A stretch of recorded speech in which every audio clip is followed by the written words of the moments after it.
Now, mango farmers in the Yilo-Krobo municipality have started selling off their farms following the invasion of a disease that is ravaging large tracts of farmlands there.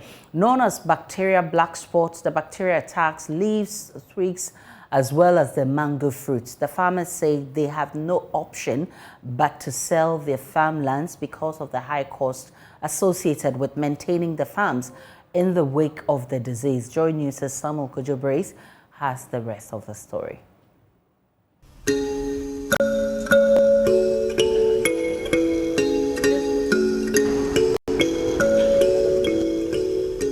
It's discouraging. To be frank, it's discouraging because you invest a lot, you invest so much, and then at the end of the season, when you are ready to harvest, you see BBS destroying your fruits. And most of the farmers have started selling their farms because of this particular BBS issue.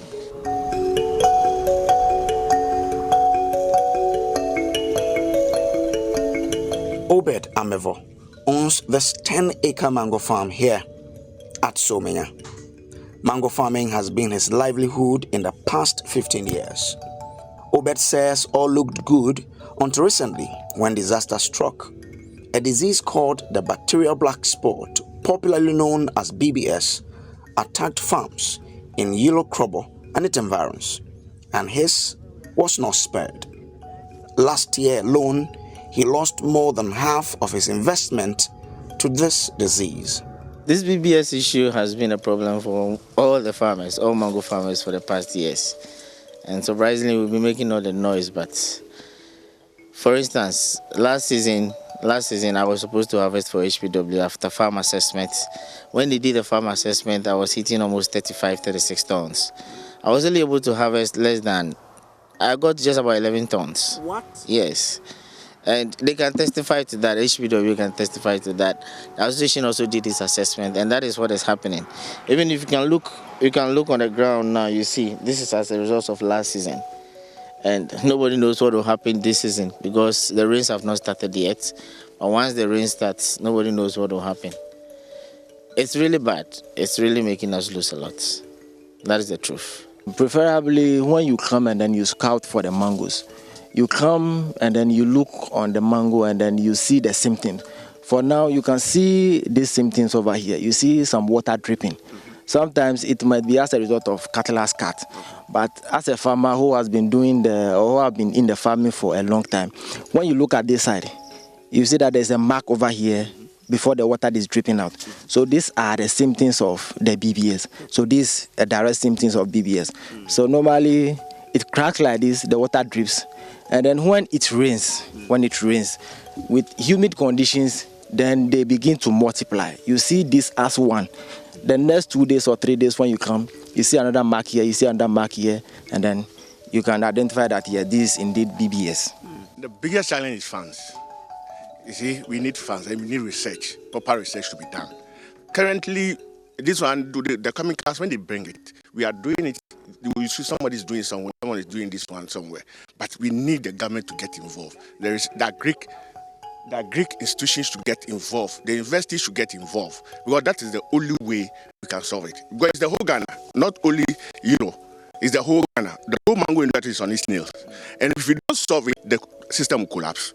We will lose our investment, and to be honest, a lot of people will be unemployed. So why don't we invest into it?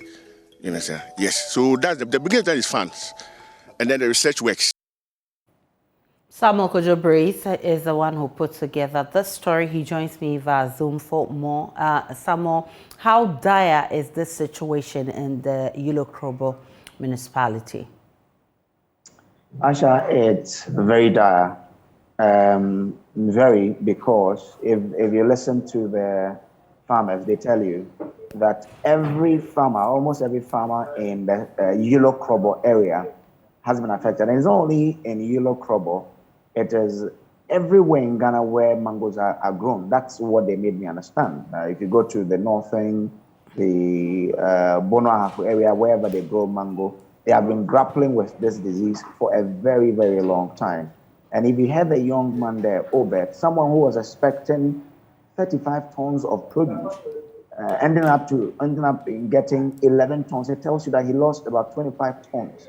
of produce. And that tells you the magnitude of the loss that he had last year as a result of this disease. And they tell me that some farmers have already sold off their lands and others are in the process of selling because of this disease. So it tells that if nothing is done, we may lose more mango farms than we can imagine.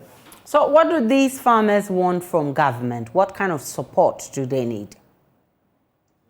They are looking for a lasting solution, and that will come from research.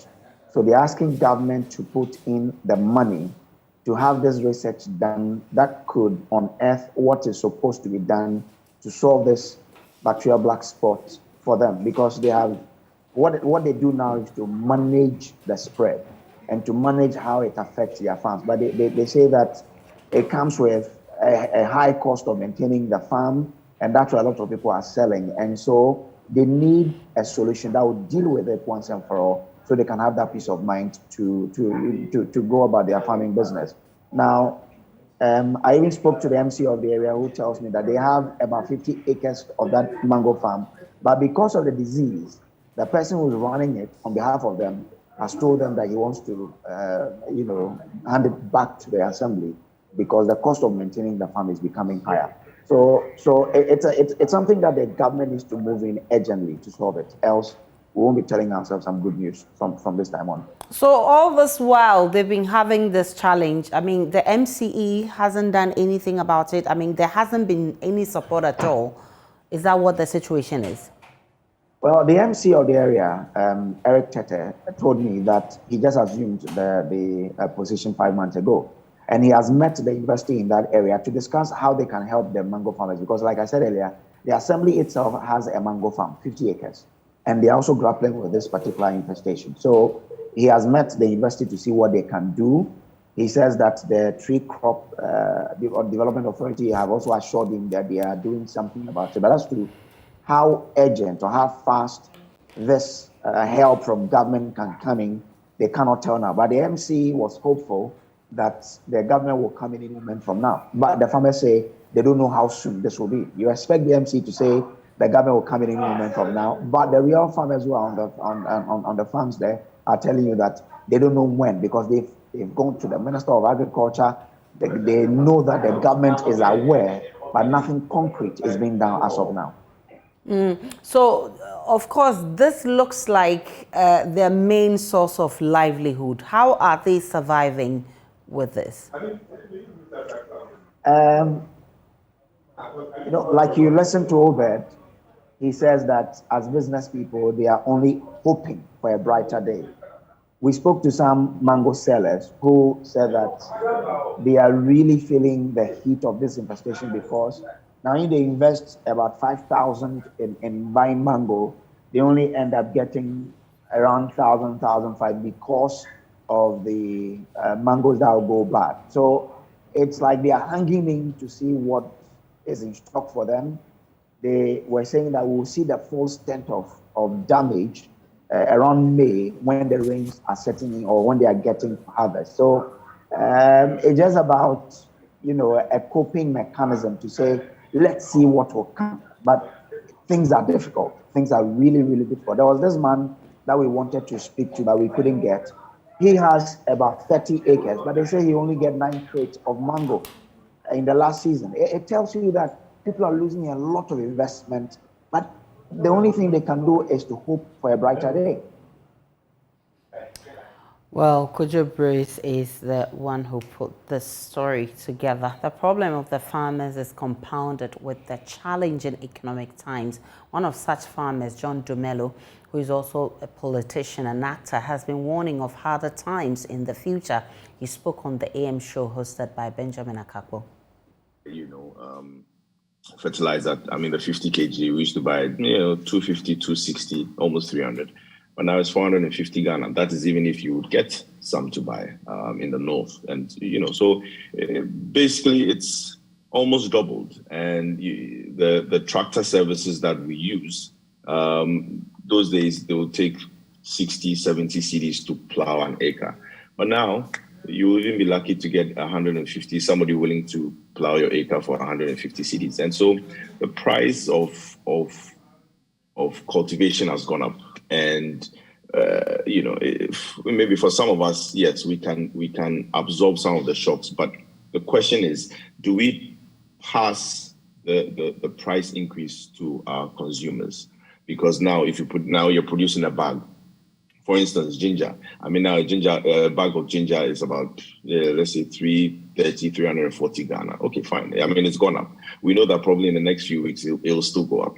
Do I now transfer the cost of it, the rising cost of it, to the consumer? So now, when my clients call me for bags of ginger, and I say, oh, right now, ginger is 350 Ghana. Hey, John, it's expensive. I'm like, it is not my fault, because all the sectors in the value chain, the cost of production has gone up. Those who transport it for you, at least from the farm to maybe where you store it, they've increased their prices. Even those who transport it from the farm to Accra, they've increased their prices. I mean, and so things are tough, but I'm looking at the brighter side. The brighter side is people still need to eat, people still need to be fed, and we are still going to keep on pushing so that we make sure that, we ensure, so that we ensure that everything goes on well in this country. I mean, we're not going to be deterred. We're just still going to keep on pushing so that everybody will have food on their tables at the end of the day. We can now speak with a plant pest and disease control expert here, our Senso Mensah, for more. Good morning, sir. I'm grateful for your time. So for these people who are having to deal with the bacteria black spot, for instance, what alternatives are there for them to resolve the issue? To be frank, it's discouraging.